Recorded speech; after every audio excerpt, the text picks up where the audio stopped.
So coming this weekend, we've got the AEW Revolution 2026 pay-per-view coming up. AEW have been absolutely cooking recently, and I'm going to give my predictions on what I think is going to be happening on the matches on this card. I've been watching a bit of AEW these past couple of weeks, and I've really enjoyed the product, and I've been for a while, to be honest, but I just don't catch their weekly TV shows all the time, Dynamite and Collision. I try and, keep up with the highlights and stuff, but how it is, watching entire shows nowadays is a bit mad. But we'll start with the Revolution card, and we've got Big Boom AJ versus TBA. So, again, I can't really speak too much on that. I'm assuming it'll be Big Boom AJ against one of the joke characters. I don't know who AEW even has who's like that right now, but there's probably some guys out there that have been on like pre-shows and been on Ring of Honor and shit like that. They can face Big Boom AJ, and probably Big Boom AJ will win, or maybe he'll lose and they'll want to do a storyline out of it, whatever, right? Then you've got Timeless Tony Storm v Marina Shafir. Now, again, really interesting match. And again, you will notice the difference in how I talk about the women on AEW's roster compared to the women on WWE's roster, right? Because these girls will put on a good match. Timeless Tony Storm is really entertaining, a very good wrestler. Marina Shafir, in my opinion, very good wrestler as well. Both girls, got a ton of experience at this point. And Marina Shafir, she's not been around probably as long as Tony Storm, probably not got as much necessarily in-ring experience as Tony Storm either, but has been around the veterans of this game for a while now and probably picked up tons of knowledge.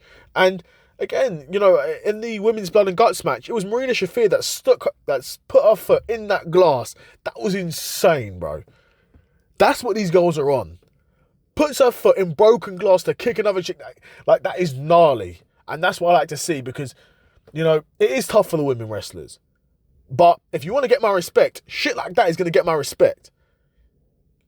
And I guess AEW may be looking long-term as well, thinking, okay, the Death Riders aren't going to be around forever. So when we break them up, we want Marina to still be a star. Let's start to build her here. But, Tony Storm's doing a ton of great character work right now and has been for a very long time, for years now. Doing great character work, great promos, very good in the ring, thick as hell, tons of eye candy. Gonna go with Tony Storm to win this, but again, I do see a world where Marina Shafir can win this as well. Everyone's banned from ringside, but they probably want to prove Marina Shafir's at the level. Everyone knows Tony Storm, everyone loves Tony Storm, former women's world champion. We know she's at the level. Maybe Tony Khan wants to prove that Marina Shafir's at level 2. Then we've got the trios match for the AEW Trios Championship, which is Don Callis family v Mystico and Jet Speed. And the Don Callis family literally just won the belts, so I'm going to assume they're going to retain them. Particularly, you look at the three guys that are making up the Don Callis family here, and it's Okada, Kyle Fletcher, and Mark Davis. Like, those are three serious talents there. And even though, if we're being honest, Jet Speed is Kevin Knight, Mike Bailey, and Mystico, tons of talent there as well. I don't think Mystico is full-time with AEW. I mean, maybe he is, and I've just missed that. I don't think Mystico's full-time with AEW, so maybe they'll be a bit more reluctant to put the belt on him. But again, this is the situation AEW puts themselves in. Like, there is no bad decision here, because you could do Mystico and Jet Speed win, and then you've just had, a quick title change, and you just got the belt off Jet Set Rodeo, and you've put them now on Mystico and Jet Speed. Do you know what I mean? You've done that quick transition, or you build up Fletcher, Okada, and Davis as a credible trios. They're already credible, because Mark Davis is built like a brick house, Okada, legend, and Kyle Fletcher is one of the hottest prospects in the business right now. So there are people already take them serious, because, like I said, they're serious guys already, right? But yeah, I mean, I'm going to assume the Don Callis family are going to retain the belts here, but again, neither result would surprise me, but yeah, I'm going to go with the Don Callis family here. Then we've got Tekla v Chris Statlander in a 2 out of 3 falls match. Now, again, you will notice the difference in how I talk about the women in AEW's roster compared to the women in WWE's roster. Now, Tekla isn't someone that I'm actually really familiar with. I know she's only been on the scene for not too long in AEW, and Tony Khan's clearly very confident in her and got a lot of faith in her, made her the world champion. I'm not really familiar with her game. I believe she's not long won the belt from Chris Statlander, but Chris Statlander's a great wrestler as well. Someone that, again, when you put her in big matches like this, she's going to put her body on the line. She's going to do some gnarly shit. I remember those matches against Willow Nightingale, like mad matches, bro. Like, bro, AEW women's matches are so good, bro. Like, you don't hear me talk about WWE women's matches like this. Do you know what I'm saying? Like, these women will put their bodies on the line for these matches, and I appreciate it. Maybe other fans don't. I don't even want to sound like Logan Paul when he's like, I don't want to sound like a woke arsehole. I don't want to sound like a woke arsehole. But these chicks are putting on some good matches, and they're putting their bodies on the line, and I respect it. And that's all I'm saying. I'm assuming Tekna's going to retain the belt here. Then we've got Brody King v Swerve Strickland in a singles match. That is a match I'm really excited for, because Brody King can put on great matches. Swerve is, prone to putting on amazing matches as well. A guy who's, had amazing matches in AEW. And I say good matches, everywhere he's been in his career. Very good matches in Lucha Underground, very good matches in NXT. And Brody King's a guy, again, who, with the right dance partner, can really put on a great match. And let me not say with the right dance partner, like he's super limited in the ring. Brody King is far from limited. He's a very good wrestler. And he's big. He's a meaty dude. He's got a big old frame on him. And, hey, man, he's a hell of a wrestler. Swerve Strickland's been on this run saying he's the most dangerous man in AEW, and Brody King's basically disagreeing with that. It feels like the way Swerve's moving after what he done up Kenny Omega and crashed out on him, and then, after what he done to Brody King as well, beat down Brody King. You've got to think Swerve's going to be going on a bit of a run here, but we'll see. It's a singles match. I would be surprised if anyone else got involved. I'd be surprised that Kenny Omega would come back so early. But who knows? Maybe they want to get this storyline sort of over and done with. Maybe in London they want to do Kenny v Swerve. I don't know. But I'm going to go with Swerve is my instinct for who's going to win this match. And then next we've got Andrade El Idolo and versus Bandido. Again, that's going to be a great match. Two guys that are very, very capable in the ring. Bandido feels like, I don't think he's the Ring of Honor World Champion anymore. Correct me if I'm wrong. But it feels like a bit of his momentum's lost. When he was beefing with MJF for the world title, he had a ton of momentum there. And maybe not beefing with him, but after MJF beat him up a bit, you know what I'm saying. He had a bit of momentum there, but yeah, it feels like, his momentum's been slowed a bit, and he's not firing all cylinders and got tons of crowd momentum like he had before. But again, a ton of respect from the crowd, because again, everyone knows how good Bandido is. And when you see him in the ring, you know he's going to be putting on a good match. Andrade El Idolo, of course, with the Don Callis family. Again, he's still got a ton of momentum. In my opinion. And no doubt Tony Khan wants to continue to build Andrade and make the most of this signing, because he's yo-yoed between a number of promotions at this point. So Tony Khan's will be like, hey, let me treat him nice, because if I can, this guy could potentially be a huge star in his Latin audience for him. So yeah, let me know what you guys think of Andrade v Bandido, because I'm going to be picking Andrade to win that match. Then we've got Jon Moxley v Takeshita in the no time limit match for the AEW Continental Championship. Now, of course, their last match, went a time limit draw. Now they're going to run it back with no time limit. They put on a very good match. Not an amazing match, I would say, but it was a very good match, in my opinion. It was a very good match. Yeah, it was a good match. I think people wanted to see a winner there, and hopefully now we can see a winner.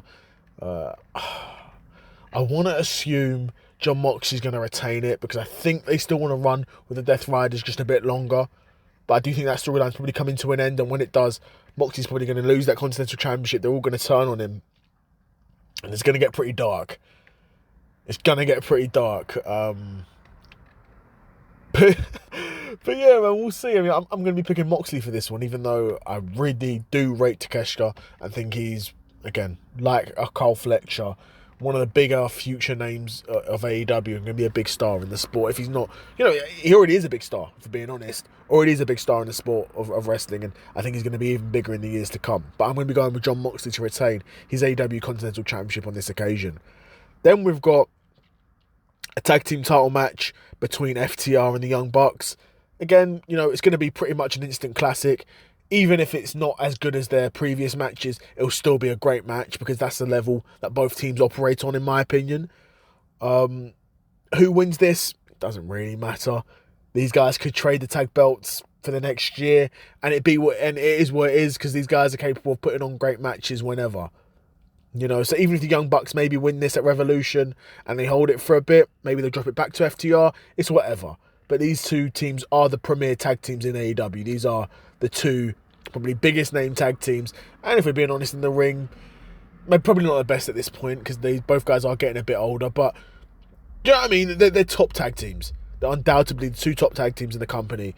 So maybe the Young Bucks will win it. We'll see. But yeah, I'll go with the Young Bucks to win this because I guess they've been pretty good since they've turned back face, doing some entertaining stuff. So I'm going to go with the Young Bucks here. Then in the main event, you've got the last chance Texas Death Match for the AEW World Championship. If Alan Page loses, he'll never be able to challenge for the AEW World Championship ever again. And this is one I'm really interested in because they've really done a good job at building this storyline. They've done a real good job at building stakes, something that WWE never does and is so bad at doing. Building stakes. That stipulation alone has made that match must-see. That stipulation alone has made that match must-see because, what if Hangman loses? Again, Hangman doesn't necessarily even need to be a world champion again. I think it would be crazy if he loses this and he never goes on to win a world championship again in his career in AEW. That would be crazy, which is why I'm inclined for him to win, because there's no way Hangman will just go out and he loses and then we're never going to get another Hangman title reign again. There's some people that are okay with that. There's some people that have actually said, yeah, well, I think we've seen enough of Hangman Page. I don't think so. I love seeing Hangman with that belt. I still think there's a ton of interesting directions you could take it in. He doesn't necessarily need the belt. I understand it from that point of view. He doesn't need the belt because he's a good enough, strong enough character at this point that's got enough sort of equity with the audience to be able to carry multiple long-term storylines, back to back to back without needing the World Championship, because everyone knows Hangman's at that level, right? MJF, won the belt at World's End, I believe. Kind of surprisingly, he was just coming back from, I guess it was an injury. Coming back from an injury and then wins the World Championship. That was a surprise. I don't think anyone was really expecting MJF to go into that championship match and win, but he did, and he's still the champion to this day. And he put the stipulation on Hangman. Or, I guess Hangman said it and MJF agreed to it. But MJF's a guy who's known to cheat. He's known to do whatever he has to do to win. It'll be crazy if MJF cheats at Hangman and he never fights for the belt again. I mean, that's major heat for MJF. Not that he needs any help getting heat at all. Let's have it right. But, damn, man, that would be an interesting move to pull. You have MJF retain, Hangman loses. I mean, I think what a lot of people are saying, imagine if Swerve costs Hangman the belt. Oh my God. But you see, WWE doesn't have storylines like this at all. Not even close, in my opinion. Not even anywhere near the level of that. And now we're just going to get Cody v Randy at WrestleMania with next to no build, because Randy won the Elimination Chamber and then Cody wins the belt on SmackDown. Like, okay. No collision course. No long build up. No teasing. Just, I guess we're here now. Whatever, man. But yeah, imagine if Swerve costs Hangman the belt. The ultimate lick back for burning your gaff down. You make man never able to challenge for the World Championship again. That would be insane. I'm telling you. If they do that, and then they rematch, then they have like a third or fourth match at the next pay-per-view, or at all in London, or All Out London, the London show at Wembley, it would be so mad. It would be so crazy, bro. But that's the shit I live for, bro. That's good shit from AEW, man. WWE ain't doing shit like this. But AEW are. AEW are. And they could pull this off. And it could be a crazy move. I don't want to see Hangman never challenge for a world championship again, though. So I want Hangman to win this. And then he regains his championship. That's what I want to happen. But again, Hangman's a face. You know, he's much better a chaser than he is the champion, for sure. And again, that's why I understand the people when they say I'd be okay if Hangman never wins the world championship again, because I understand he actually is better as the chaser. But come on, man, you can't have Hangman never challenge for the belt again. You can't. But yeah, let me know in the comments below what you think is going to happen in this match. I mean, what do you think of the card in general? I think it's a great card. I think there's some great matches on here, and AEW have done a great job at constructing this pay-per-view card. Let me know what you guys think for the main event in particular. That's the one I'm really excited about. What do you think's going to happen in that main event? Do you think Hangman's going to win and reclaim his world championship, or do you think MJF's going to retain and Hangman will never be able to challenge for a world belt again? Let me know in the comments below. Another episode of the Seth Solo Side Quest in the bag, and I'm out. Peace.